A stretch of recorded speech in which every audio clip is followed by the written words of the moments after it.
자, 오늘 저녁도 우리 지난주에 이어서 웨스트민스터 신앙고백서 우리가 지금 9장의 자유의지에 관하여라고 하는 부분을 지금 계속 공부해 가고 있습니다.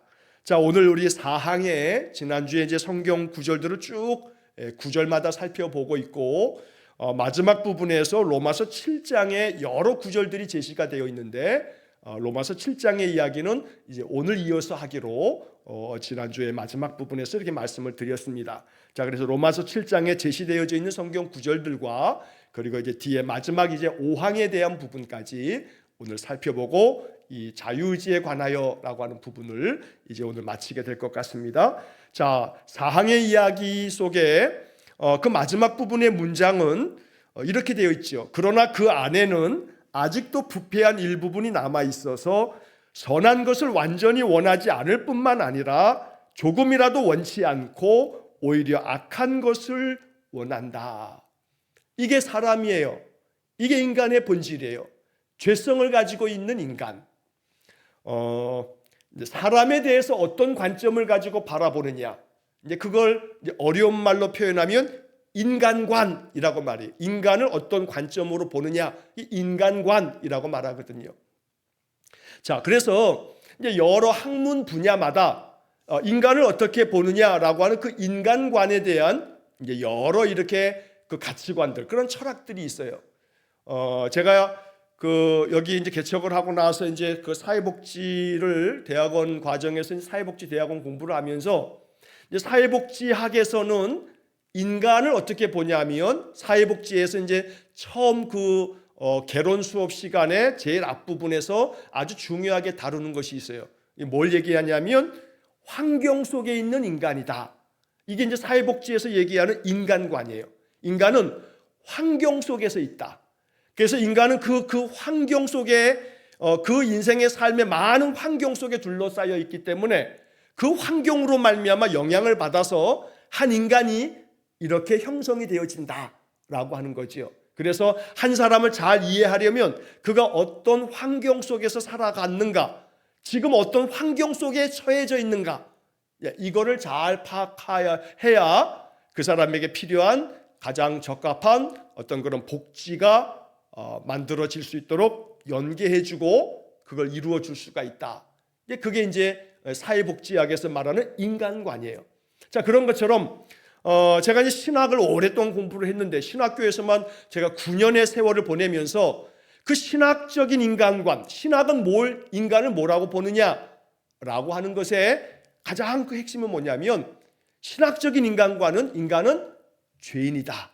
이게 신학에서 말하는 인간이에요, 인간. 인간은 죄인이다. 물론 처음부터 죄를 지은 인간은 아니었죠. 그래서 성경 66권에서 죄가 없는 상태의 인간을 얘기하고 있는 성경의 이야기는 창세기 1장, 2장 그리고 3장에서 타락하거든요. 그리고 요한계시록 21장, 22장 이거 새 하늘과 새 땅에 들어간 요한계시록 20장에서 사탄이 완전히 저 무저갱에 하나님이 사탄을 완전히 결박시키시고 사탄이 완전히 하나님의 심판을 받고 요한계시록 21장, 22장에서 내가 새 하늘과 새 땅을 보니 그러면서 이제 하나님의 나라가 요한계시록 21장과 22장에서 이제 펼쳐지게 돼요. 그래서 구약성경 929장, 신약성경 260장 이거 합해야 이 모든 신구약 성경에서 오로지 죄가 없는 인간의 이야기를 적고 있는 것은 창세기 1장, 2장 그리고 맨 마지막에 요한계시록 21장, 22장 이 4개의 장만 인간이 죄가 없는 상태로 묘사가 되어 있어요. 나머지는 다 죄악 가운데 있는 인간이에요. 자, 그래서 여기 지금 이 웨스트민스터 신앙고백서는 아직도 인간 안에는 부패한 일부분이 남아있다고요. 그래서 그 사람이 하나님 앞에서 회개하고 은총의 상태로 옮겨졌다 할지라도 여전히 그 부패한 일부분이 남아있어요. 선한 것을 완전히 원하지 않아요. 죄성이 있기 때문에. 조금이라도 원치 않고 오히려 악한 것을 원한다 하고 이제 교리가 웨스트민스터 신앙고백서의 교리가 이렇게 만들어졌어요. 자, 이것이 이제 어떤 성경 구절들을 속에서 이제 이러한 교리가 만들어지냐면 거기에 제시되어져 있는 구절들이 나오는데 이 제시된 구절은 이것밖에 없다는 건 아니에요. 대표적인 구절들을 여기에 이렇게 추려가지고 꼽아놓은 거죠. 자, 그래서 그 중에서 갈라디아서 5장 17절은 지난주에 이제 설명을 드렸고, 자, 로마서 7장의 이야기들이 나오는데 제가 그래서 지난주에 마지막 부분에 오늘 우리가 이 말씀을 듣기 전에 로마서 7장을 한번 읽어보고 오늘 이 말씀을 들으시면 좋겠다 하고 지난주에 제가 마지막에 그런 말씀을 드렸는데, 자, 로마서 7장에 이제 여러 이야기가 전반부에 써 있지만 이제 중요한 것은 이제 후반부예요. 15절 이하의 말씀에서 우리가 이제 바울이 얘기하려고 하는 아주 중요한 이야기를 보게 됩니다. 자, 먼저 성경책을 로마서 7장을 좀 펴셔서 로마서 7장의 그 본문들을 제가 쭉 한번 읽어가면서 15절 이하의 말씀들을 쭉 읽어가면서 말씀을 드릴 텐데, 자, 로마서 7장 15절을 한번 좀 펴보시기를 바랍니다. 자, 로마서 7장 15절에 보면 이런 말씀이 나와 있어요. 내가 행하는 것을 내가 알지 못하노니 곧 내가 원하는 것은 행하지 아니하고 도리어 미워하는 것을 행함이라. 자, 내가 행하는 것을 내가 알지 못한다. 이 얘기를 예수님께서 십자가 위에서도 말씀하셨죠. 하나님께 용서를 구하면서 저들이 하는 것을 알지 못합니다. 하나님 용서해 주세요 하는 기도를 십자가 위에서 7마디 중에 한 마디가 그거예요. 저들을 사하여 달라고, 저들은 자기들이 하는 일을 알지 못한다고. 우리 예수님께서도 십자가 위에서 그렇게 우리 인생들을, 자기를 십자가에 못 박아 죽이는 자들을 향해서 그런 기도를 드리셨다고요. 자, 가만히 보면 여기에서 로마서 7장에서 바울이 우리에게 알려주는 아주 중요한 대목은 내가 행하는 것을 내가 알지 못한다. 곧 내가 원하는 것은 행하지 아니하고 도리어 미워하는 것을 행한다. 그럴 때가 있어요. 그럴 때가 있어요. 나도 그렇고 상대방들도 그래요. 다른 사람들도 그래요. 저 인간이 저 왜 지랄이야? 왜냐하면 그 지랄하는 인간이요, 자기가 행하는 걸 알지 못하고 행하는 수가 있다니까요. 여러분 그걸 이해하셔야 돼요. 아니 저놈의 인간이 저거 미쳤나? 저 왜 나한테만 지랄이야? 하는 마음이 울컥 들 때가 있거든요. 근데 그 인간이요, 여기 지금 이 15절의 말씀처럼 자기가 행하는 것을 알지 못하고 행하는 수도 있어요. 이걸 알아야 돼요. 왜냐하면 웨스트민스터 신앙고백서에 말한 것처럼 여전히 그 일부분에 부패한 일부분이 남아있거든요. 모든 인간이요. 그러니까 그 인간이 행하는 그 짓거리가 자기가 행하는 것을 알지 못하고 행할 때가 있어요. 심지어 내가 원하는 것은 행하지 아니하고 도리어 미워하는 것을 행합니다. 근데 그 미워하는 것을 행하는데 자기가 하는 것을 알지 못하면서 상대방이 미워할 짓을 한다 이 말이에요. 그게 인간이에요. 그게 인간이에요. 그러니까 여기 이 로마서 7장 15절을 우리가 정말로 깊이 깨닫고 이해한다면 그 지랄하는 인간들에 대해서 여지가 생겨요. 어떤 여지냐면 궁휼을 베풀 여지가 생겨요. 불쌍히 여길 여지가 생겨요. 내 개인적인 감정으로 따지면, 감정으로 반응하면 저 인간이 왜 지랄이야 하고 같이 대거리를 할 판이에요. 한번 같이 쏘아붙이고 같이 한번 대판 한번 싸울 만한 그런 요소가 있어요. 그런 일이에요.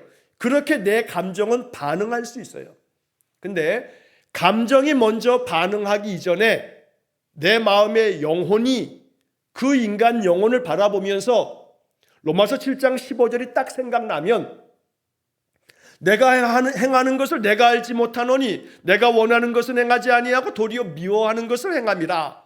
저 인간이 지금 그러고 있구나 라고 이렇게 이해가 되어지면, 그렇게 생각이 되면 그 인간에 대해서 자기도 알지 못하면서 행하는, 자기가 원하는 것을 행하지 아니하고 원치 아니하는 미워하는 것을 행할 수도 있으니까 그렇게 해석하면 내 마음에 여지가 생긴다고요. 여백이 생기는 거예요. 그 사람에 대해서 불쌍히 여길 수 있는 여백이 생겨요. 근데 감정이 먼저 앞서가면요, 여백은 없어. 저 인간이 나에게 유감이 많아서 그래. 나를 아주 얕잡아 봐서 그렇지 나랑 한번 붙어보자는 거야 하고 그것만 딱 생각이 들면 여백이 없어요. 국률이 여길 여백이 없어. 그러면 이제 한바탕 이제 싸우는 거죠.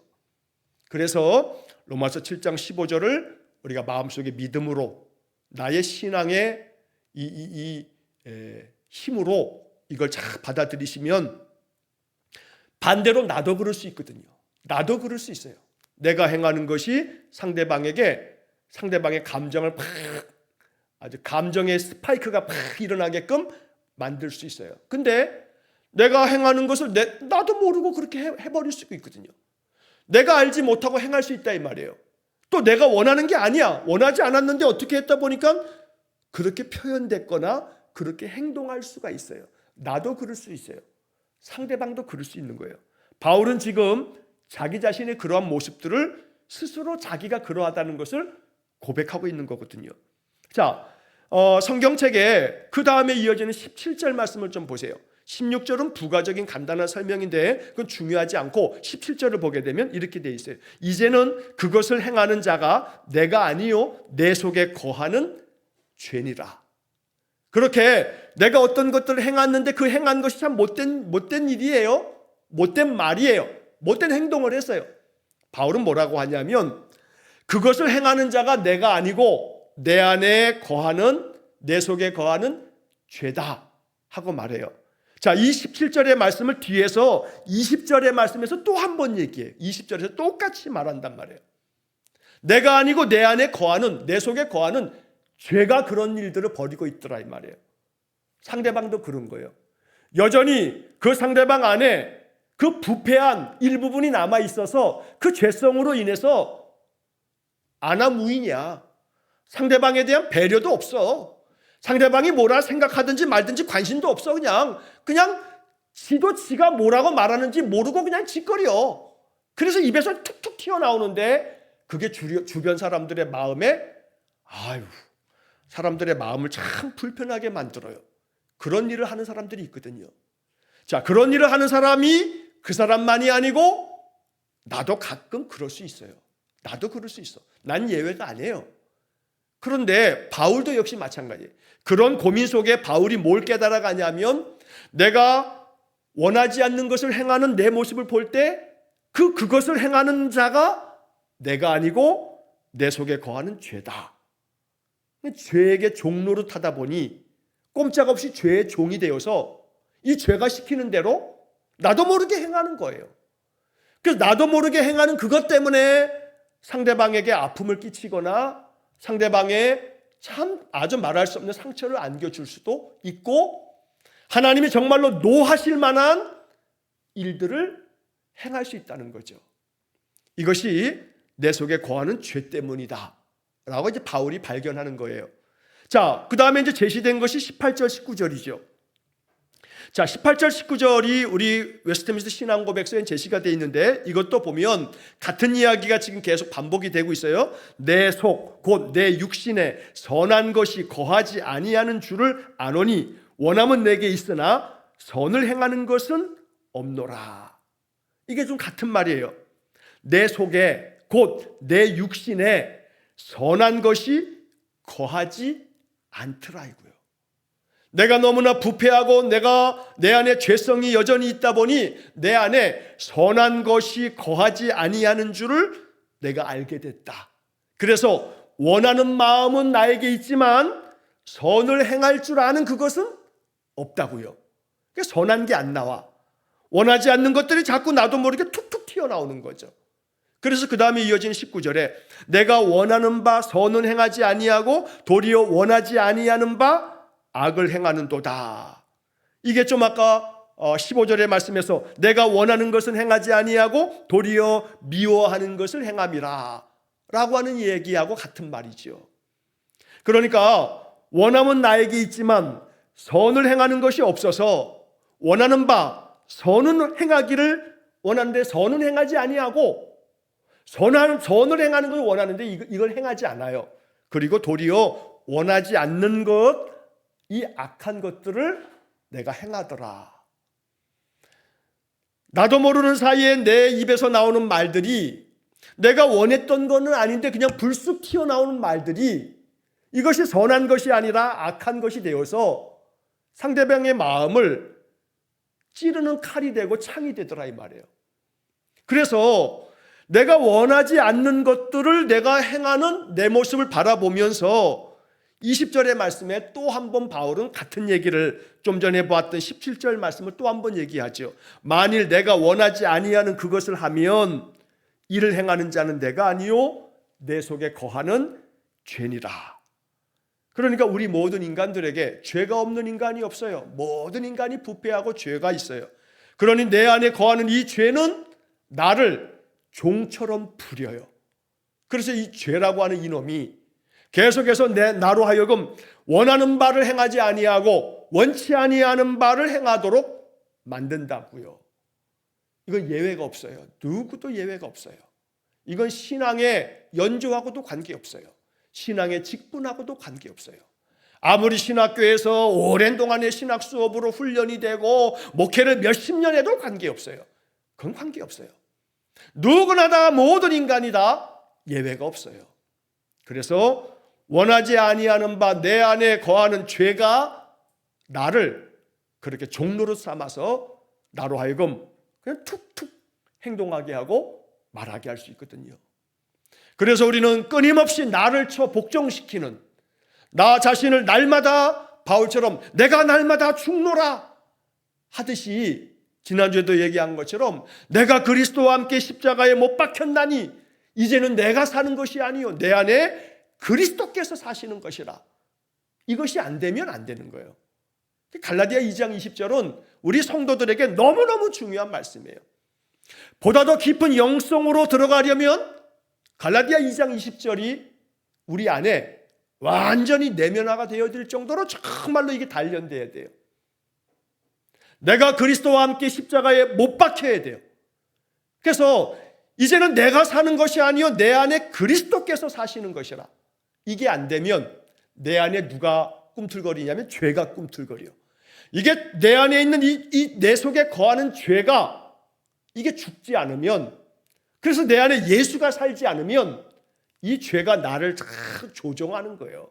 이 죄가 자꾸 나를 종로로 부려먹어요.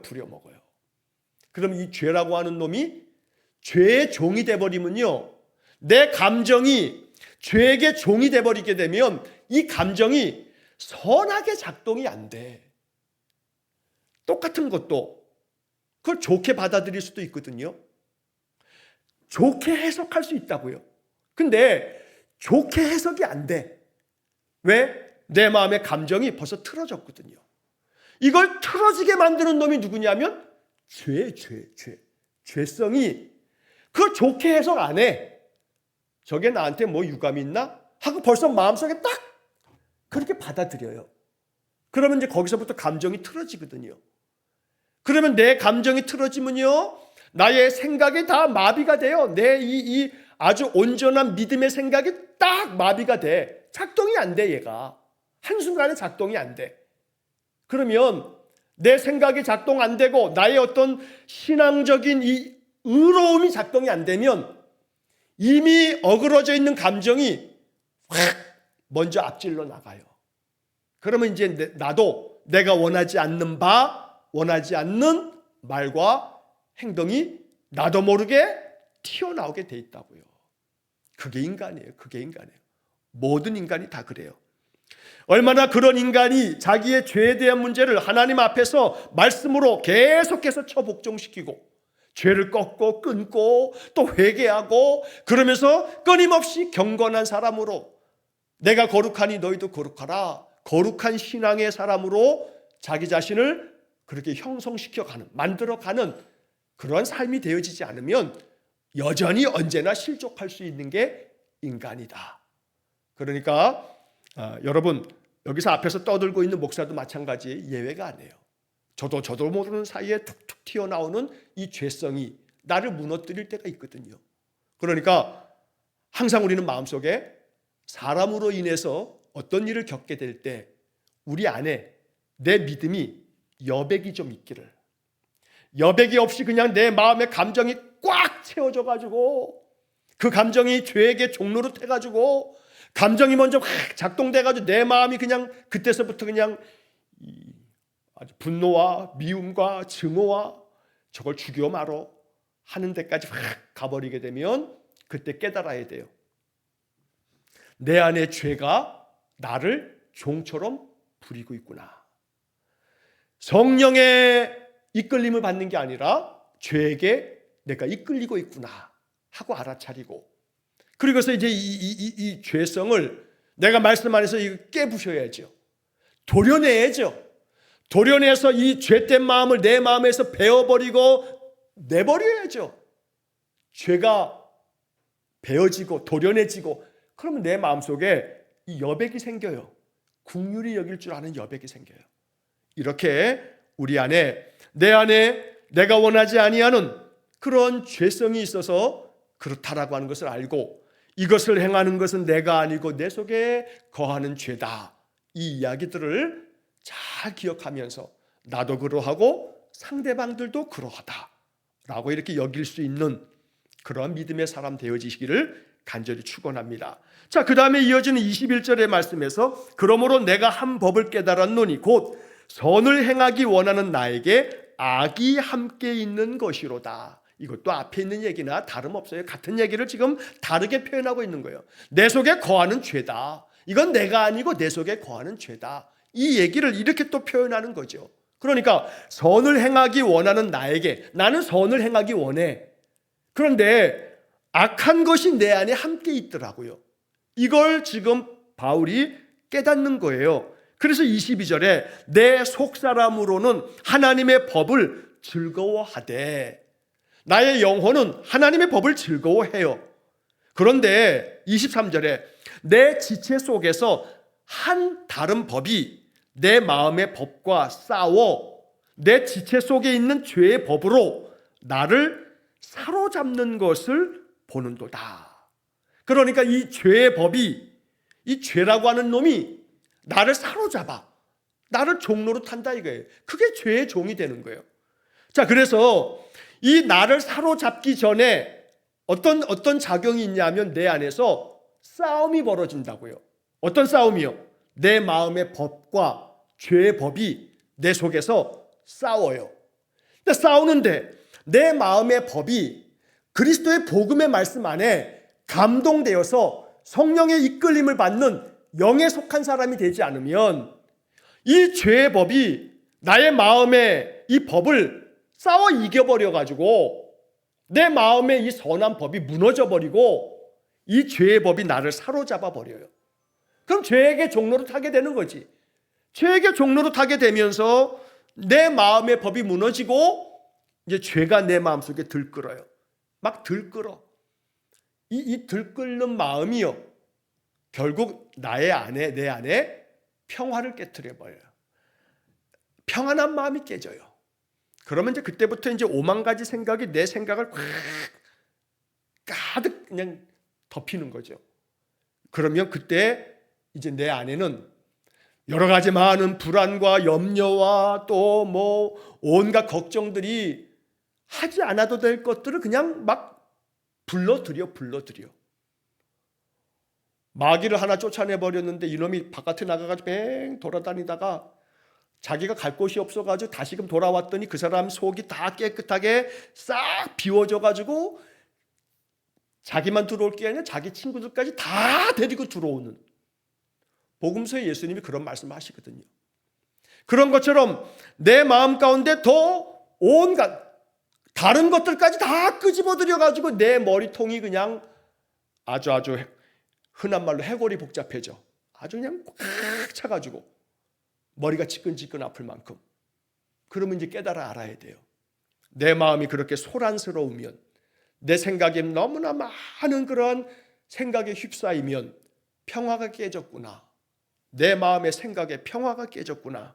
그러면 내 안에 하나님의 은혜의 법이 내 안에 가득 채워진 것이 아니라, 이게 틈이 생기면 마귀에게 틈을 주지 말라고 에베소서에 말씀하는데, 자꾸 마귀가 틈타면 그 죄의 법이 나를 사로잡아서 내 안에 있는 이 평화의 마음이 순식간에 틈 타서 깨어지는 거예요. 안 보여요, 안 보여. 이 틈 타서 들어오는 것들이요. 옛날에 지금이야 다 집안이 다 뭐 전기 보일러 또 다 이렇게 중앙 난방으로 다 이게 뜨거운 물이 다 공급이 되면서 뜨뜻해지지만 옛날에 다 이 뭐예요, 이 연탄 뗄 때 연탄 되면 그 연탄 아궁이에서 연탄불 갈고 그러면 연탄 가스가 배어 들어오잖아요. 그 옛날에는 연탄 가스로 죽는 사람이 많았잖아요.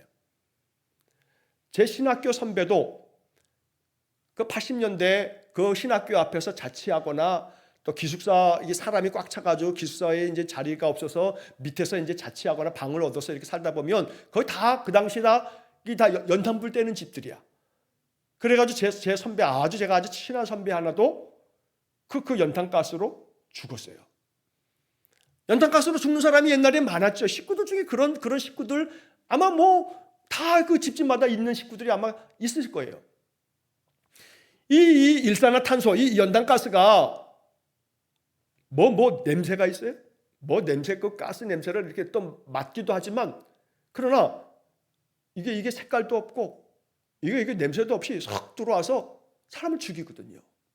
자, 그런데 보이지도 않는 가스가 어느 틈으로든 들어와서 사람의 생명을 앗아가게 만드는 것처럼 우리의 영을 그렇게 앗아가는 그 병들게 하고 결국 자꾸 죽음으로 내모는 내 영이 죽게 만드는 그러한 것들은 작은 틈을 통해서 틈타는 거예요. 마귀는 이 죄의 법은 우리의 마음 가운데 그렇게 틈타서 나의 속사람으로는 하나님의 법을 즐거워하지만 그러나 내 지체 속에 다른 법이 있어서 이 악한 이 죄의 법이 우리의 마음의 법과 싸워서 나를 무너뜨려요. 나를 사로잡아요. 그러면 무너지는 거예요. 그래서 바울은 이제 로마서 7장 24절에서 아주 마음의 깊은 탄식 속에 이렇게 울부짖으며 하나님 앞에 탄식하는 거예요. 오호라 나는 곤고한 사람이로다. 이 사망의 몸에서 누가 나를 건져내랴. 이게 한 인간으로서 바울의 아주 그 진심 어린 그 고백이에요. 너무너무 괴로운 마음으로 오호라 나는 괴로운 사람이다. 너무나 괴로운 사람이다. 이 사망의 몸에서 누가 나를 건져내랴. 이 사망의 몸에서. 여러분, 이 사망의 몸이라고 하는 것은 죄의 법이 나를 사로잡음으로 이 죄가 나를 자꾸 죽게 만드니까 이 숨이 떨어지는 걸 말하는 게 아니에요. 이 사망의 몸이라고 하는 것은 내 몸 안에 내 속사람이 내 영이 하나님의 은혜 안에 충만해져서 생명을 누리고 평안을 누리고 기쁨과 감격 속에 능력 있게 살아가야 되는데 이 영혼이 병들고 죽어가는, 그래서 이 몸이 사망의 몸이 되어지는. 여러분, 몸하고 마음하고는요 이게 분리되어져 있지 않아요. 그래서 우리 옛날 조상들이 이 몸하고 마음하고를 글자를 만들 때도요 얘를 같은 어근에서 글자를 만드는 거예요. 마음이라고 두 글자로 쓰기도 합니다만 마음이 아파, 그래. 마음이 아파. 마에다가 미음을 붙이거나 그다음에 모에다가 미음을 붙이는데 모음만 달라. 모음만. 이게 딱 서 있으면 마음인데 얘가 그냥 자빠지면 몸이 되는 거죠. 그러니까 몸하고 마음하고 글자가 같아요. 어근이 같아요. 몸이 마음이고 마음이 몸이라고. 우리 글자가 그래요. 우리 조상님들이 글자를 이게 만들어가면서 이 몸, 마음 아주 기가 막힌 이 철학이 담겨 있어요. 몸은 곧 마음이라고요. 마음을 통해서 몸이 영향을 받아요. 그러니까 마음을 통해서 몸이 영향을 받다 보니 내 마음이 무너지면 내 몸도 서서히 무너지게 돼 있어요. 그렇기 때문에 요즘에 뭐 사람들이 의학적으로 그러잖아요. 만병의 근원은 스트레스다. 근데 스트레스를 마음이 받거든요. 마음이. 자, 그래서 결국 나는 공고한 사람인데 이 사망의 몸에서 누가 나를 건져내랴. 사망의 몸이라고 말하고 있지만 이건 단순히 이 몸뚱아리의 육체를 말하는 것 이전에 얘 몸이 마음에게서 영향을 받기 때문에 결국 이 몸 안에는 마음이 담겨져 있는 거예요. 그러니까 결국 내가 이 죄의 법으로 말미암아 내 속에서 이 또 다른 이 죄의 법과 싸우다가 내가 이 죄의 법에게 다스림을 받게 되면, 내가 지면, 그러면 나의 영이 무너지고 나의 영이 깨어지고, 그러면 내 몸도 결국 그 영으로 인해서 내 몸도 깨어지고 그래진다 이 말이에요. 그래서 사망의 몸이라고 표현하고 있지만, 이건 단순히 몸뚱아리의 몸을 얘기하는 것이 아닌 한 인간이 사망이 찾아온 것처럼 마음이 죽은 심령이 돼버린다고요. 사는 게 아니야 하는 것처럼. 이처럼 바울은 괴로움 속에서 하나님 앞에 탄식하면서 누가 나를 건져내랴, 누가 나를 건져내랴.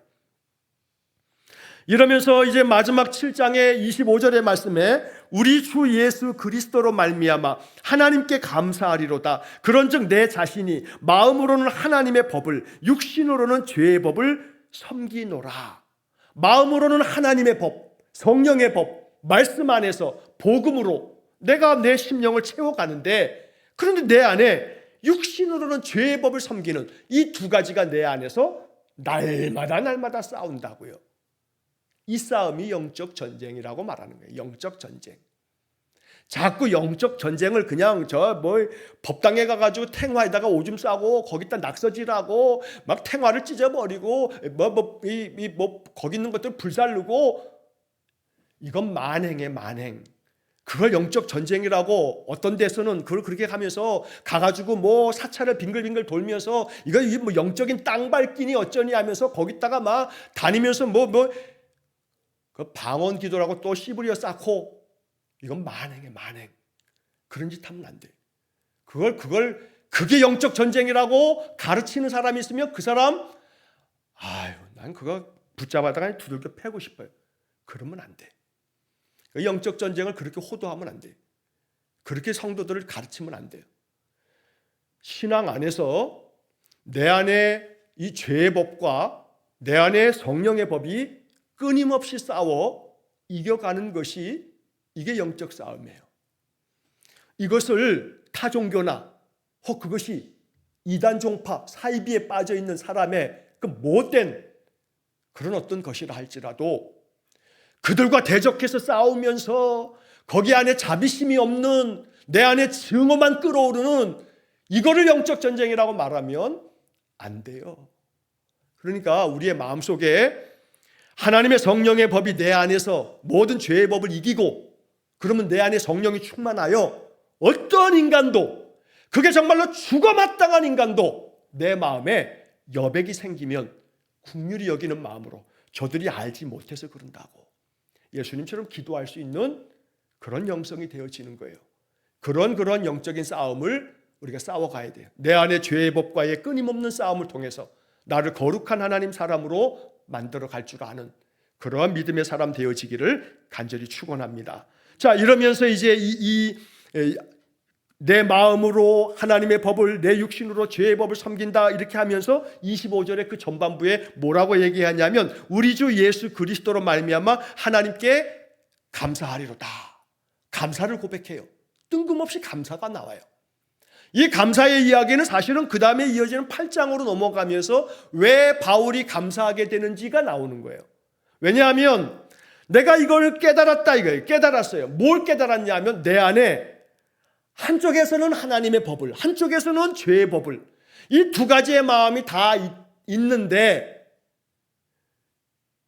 8장 1절로 넘어가게 되면 8장 1절 2절에 그러므로 이제 그리스도 예수 안에 있는 자에게는 결코 정죄함이 없나니 이는 그리스도 예수 안에 있는 생명의 성령의 법이 죄와 사망의 법에서 너를 해방하였음이라. 그래서 내가 하나님께 감사하리로다.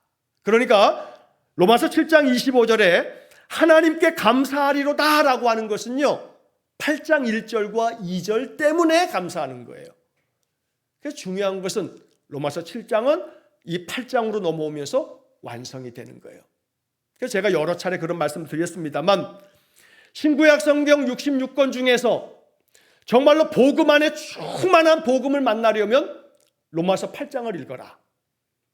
이 로마서 8장이야말로 하나님께서 우리에게 주시는 이 복음에 아주 놀라운 진수를 담고 있다. 뭐 더 넓게 나가서는 로마서를 읽지만 로마서에 한 장을 꼽으라면 로마서 8장을 꼽는 거예요. 로마서 8장. 복음의 정수는 로마서 8장에 있다고요. 그래서 어느 교회는 로마서 8장 암송 대회를 하는 교회도 있어요. 로마서 8장 1절부터 마지막 절까지 다 외워버리는 암송 대회를 하는 교회가 있어요. 언제 마음 같아서는 그런 거 한번 해보면 좋겠어. 로마서 8장 전체를, 다른 건 필요 없어. 로마서 8장만 다 외우는 거예요. 여러분, 로마서 8장이 그만큼 중요한 거예요. 물론 여러분 또 이렇게 얘기하면 목사님 뭐 설교 중에 뭐 여기가 중요하다고 맨날 중요하다고 얘기한다고 말씀하실지 모르지만 각각의 그러한 중요함이 있지만 신학적으로 복음의 정수를 담고 있는 것이 로마서 8장이에요. 그래서 많은 목회자들은 이 로마서 강해를 자신의 그 목회 여정 중에 로마서를 정말 한번 아주 은혜롭게 설교하는 거, 로마서 전체를, 이걸 정말 소원하거든요. 제가 지난번에도 몇 차례 말씀드렸듯이 2000년 교회 역사 가운데 커다란 두 개의 봉우리를 꼽자면 1517년에 종교개혁을 단행한 마틴 루터, 그리고 20세기를 시작하면서 저 독일의 신학자 칼 바르트, 그렇게 말씀을 제가 이제 드렸는데 이게 아주 굉장히 중요한 이 신학적인 두 봉우리라고 말한단 말이에요. 근데 그 칼 바르트가 쓴 많은 책들 중에서 대단히 중요한 책이 그게 뭐냐면 로마서 강해, 로마서 강해. 로마서를 다 주석한 로마서 주석책이에요. 이게 칼 바르트가 쓴 그 책 중에 으뜸 가는 책이에요. 로마서 강해가. 그래서 20세기가 시작되면서 인간들은요 18세기, 19세기를 넘어오면서 계몽주의가 넘어가고 합리적인 이성과 또 자연과학이 막 발전되면서 이 1800년대와 1900년대 이 200년 동안에 인간은 어마어마한 발전과 발명과 엄청난 이성의 발전을 이루었어요. 1800년대 100년, 1900년대 100년, 이 200년 동안에. 그러니까 지금 우리가 누리고 있는 엄청난 많은 과학적 발전들은 이때 다 초석을 만들었던 거예요. 1800년대, 1900년대. 그러면서 1800년대 100년을 지나면서 모든 인간들은 어떤 마음을 가졌냐면 이제 곧 우리 인간들은 유토피아를 만들 수 있겠다. 천국을 만들 수 있겠다고 생각하는 거예요. 인간의 과학과 인간의 이 이성적인 이 문명과 이 모든 것들이 1800년대에 이 100년을 지나면서 엄청나게 그 이전 세대, 그 이전의 인간하고는 전혀 다른 엄청난 발전을 이루었거든요. 그래서 모든 다 이룰 수 있을 것만 같았어요. 인간의 이성이. 그런데 1800년대가 끝나고 1900년대가 들어가면서 인간이 와장창 다 무너진 게 뭐냐면 1차 세계대전, 2차 세계대전이에요. 그래서 1700년대, 1800년대 왕성했던 인간들이 완전히 무너져 내린 엄청나게 많은 사람들이 인간이 만든 이 과학이 만든 무기들에 의해서 엄청나게 죽어가는 것들을 바라보면서 인간들은 충격에 빠졌어요. 그때 이 칼 바르트라고 하는 사람이 이 로마서 주석을 쓰면서 이 로마서 주석이 그 당시는 다 이제 뭐 유럽이 다 이제 신앙이라고 하는 유럽 속에서 다 만들어지는 거니까 그들의 신앙이 완전히 다 폭삭 붕괴해 버리게 돼요.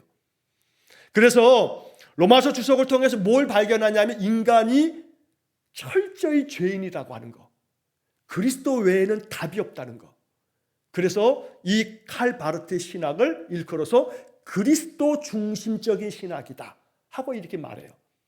모든 것들이 그리스도 중심으로 이 신학이 다시 재정립이 되는데 뭐 이런 얘기는 다 부차적인 거고 중요한 것은 인간의 죄성이 이렇게 인간을 엄청난 이 사망의 도가니로, 이 전쟁의 폐허로 1차 세계대전, 2차 세계대전은요 거의 한 반백년을 인간으로 하여금 철저히 인간이 악마가 되어지는 것들을 인간이 자신들의 눈으로 보게 됐던 거예요.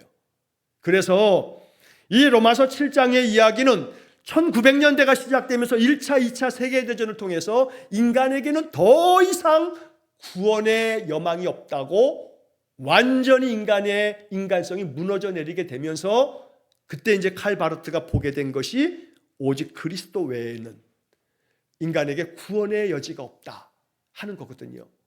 그러면서 로마서 강해를 썼어요. 로마서 주석을 쓴 거예요. 그래서 로마서가 그만큼 중요하게 여겨진 거예요.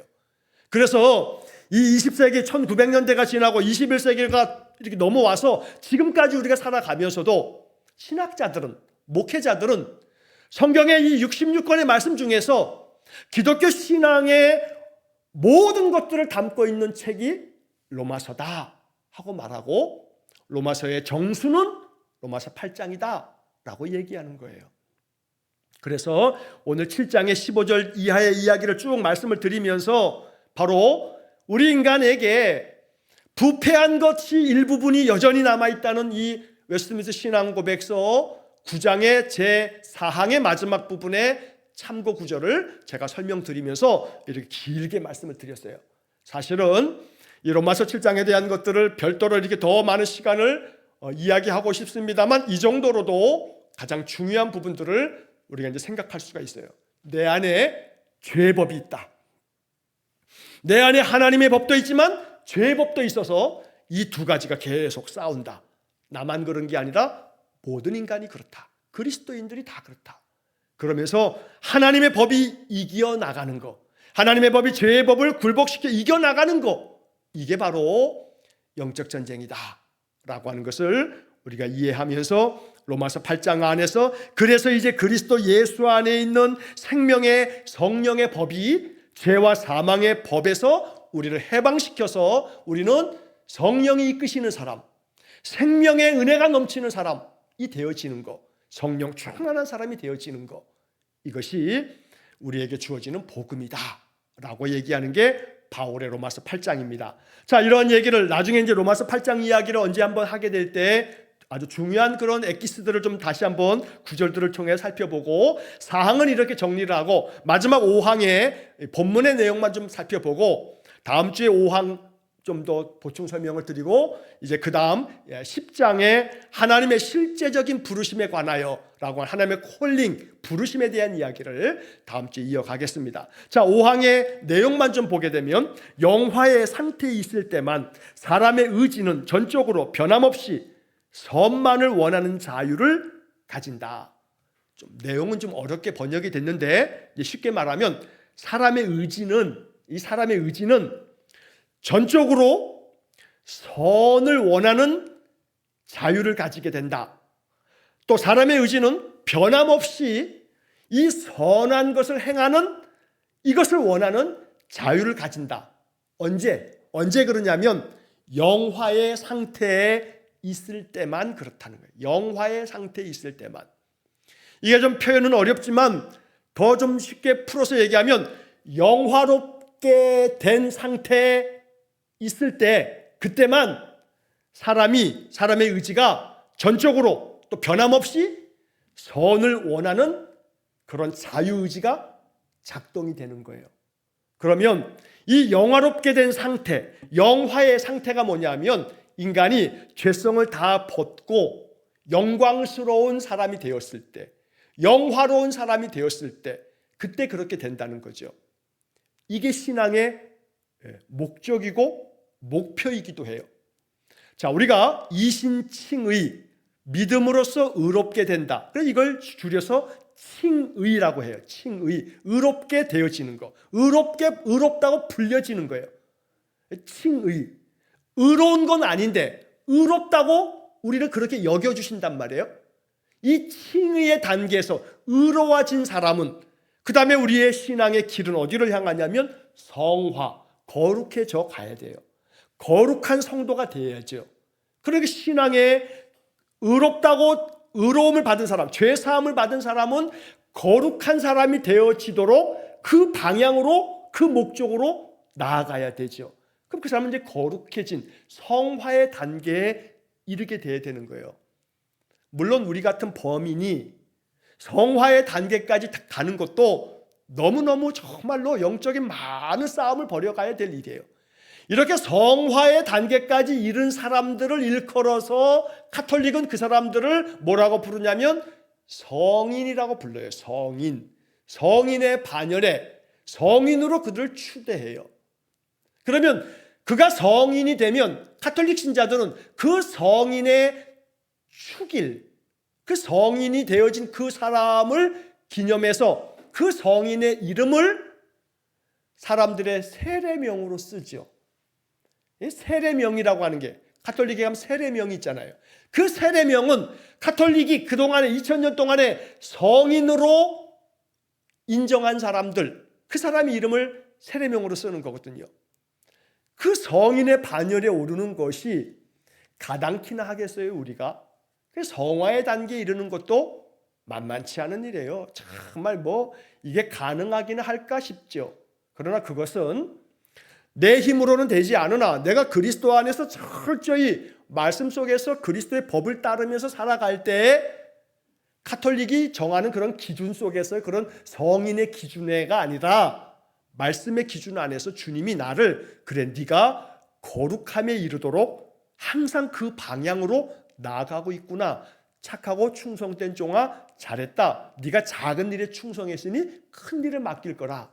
그러니까 성인의 반연에 이른 사람처럼 큰 일을 해서 성인이 되어지는 사람이 있지만 우리는 그렇게까지 못해요.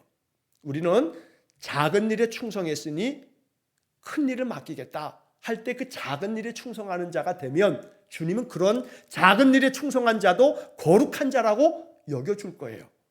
비유해서 5달란트 받아서 5달란트를 남기는 것도 좋지만 비유의 표현 속에서는 2달란트, 1달란트 세 부류만 얘기하니까 그것보다 못한 달란트, 2달란트 받아서 그것보다 못한 것을 이루었다 할지라도 상대적으로는 작은 것을 이루었다 할지라도 2달란트 받은 사람의 충성됨이 있다면 그 사람도 하나님은 거룩하다고 인정해 주실 거예요. 그러니까 남과 비교할 거 하나 없어요. 저는 그 속에서 복음을 만나요. 그 속에 자유함이 있어요. 목회를 하면서 목사들이 다 누구나가 몇백 명, 몇천 명, 몇만 명에서 목회를 말이야 마치 사람들이 볼 때는 야, 저 목사님 대단하고 위대하고 그럴 거라 하고서 이제 추앙하고 존경하고 귀한 분이시지만 저 시골 도소벽지에서 평생 동안에 80, 90의 노인들과 함께 그저 한 4, 5명 아니 그 사람들도 또 돌아가셔서 한두 명과 함께 그들 앞에서 매주마다 1명, 2명의 그 노인들에게 말씀을 전하는 목사님도 그 속에서 사랑과 겸손과 말씀에 대한 그 충성됨으로 그 사명을 평생 감당한다면 이 도회지에서 몇만 명, 몇십만 명 목회하는 목회자와 비교할 수 없는 비교의 대상이 아닌 거예요. 그는 그고 이는 이예요. 이 충성된 일을 하나님은 너는 거룩한 나의 동역자였다고 인정하실 거예요. 누구랑 비교할 거 하나 없어. 나는 나의 길을 그리스도를 바라보며 나아가면 되죠. 그러니까 성화도 마찬가지예요. 누구와 비교해서 더 거룩함이 아니라 말씀 안에서 내가 그 길을 정하고 하나님의 말씀 안에서 끊임없이 나를 복종하며 나아가는 성화의 단계, 그렇게 나아갈 때 어떤 이는 성화와 영화를 구분하는 사람도 있어요. 또 어떤은 성화가 영화고 영화가 성화다 하고 이렇게 하나로 보면서 얘기하시는 분들도 계셔요. 저는 개인적으로 성화와 영화를 구분함이 이게 무슨 의미가 있겠나 싶지만 그 구분하는 사람들 그 영화는 인간이 육신을 가지고 이룰 수 있는 단계는 아니다. 이건 하나님 나라에 갔을 때 하나님 나라에서 이루어지는 모습이 영광스러운 모습, 영화로운 존재가 되어지는 것은 하나님 나라에서의 우리의 존재의 모습이 영화로운 존재가 되어지는 것이지 영화는 이 육신을 가지고 있는 인간이 이룰 수 있는 단계는 아니다 라고 이렇게 구분지어 말하는 사람들이 있어요. 그러나 그러한 견해가 틀렸다는 건 아니지만 저는 그런 입장보다는 제 입장은 성화와 영화가 한 가지다 라고 보는 입장을 저는 더 좋아해요. 그럼 그 성화의 영화가 육신을 입고 있을 때 이룰 수 있는 건가? 그거를 칼로 무베듯이 여기서까지만이야, 여기서부터는 아니야 이렇게 하는 것도 더덥다는 생각이 들죠. 오히려 성화와 영화는 제가 그래서 영생이라고 하는 것을 자꾸 그렇게 설명드리는 거예요. 영생, 영원한 생명. 근데 그 영원한 생명은 죽고 난 다음에 나의 영혼이 하늘나라에 가서 그때부터 시작되는 영생? 제가 그거 아니라고 자꾸 말씀드리죠. 영생을 죽은 다음부터 시작되는 그것이 영생이라고 생각하면 안 된다. 그 영생은 거기서 영자가, 영화로울 영자가, 또 영원한 그 영자가 시간적 개념으로 보다는 오히려 영화로울 영자로 쓰는 게 좋겠다. 영생할 때 영자는요, 길 영자를 쓰는 거예요. 그래서 길 영자에다가 이 생명이 붙어가지고 영원히 산다는 거예요. 생명이 긴 거예요. 길 영자에다 생명을 쓰거든요. 그러니까 이 영생을 시간적 이미지로 이해를 한단 말이에요. 그래서 저는 오히려 그것보다는 이 영자는 영화로울 영자를 쓰는 게 낫겠다. 그게 더 신학적이겠다. 그게 더 성경적이겠다고 보는 거죠. 영화로운 생명, 그게 영생이다. 인생 속에서 영생을 경험할 수도 있어야 되는 거예요. 물론 이것은 참된 실제를 경험하는 것은 아니죠. 지금은 희미하나 그때는 환하게 그 여호와의 얼굴을 보게 될 거예요. 그러니까 지금은 우리가 그 영생의 그림자를 맛보는 거예요. 맛보기죠. 그러나 우리 안에서도 영화로운 은혜를 누리는 거죠. 내 안에 성령 충만한 사람은요, 그 안에 하나님 나라가 이루어져서 하나님 안에서 그 심령의 기쁨이 정말로 충만해질 때가 있어요. 아마 여러분들 성령 충만한 그런 어떤 때를 아마 경험하신 적이 잠깐일지는 몰라도 그런 경험이 있으신 분도 있으실 거예요.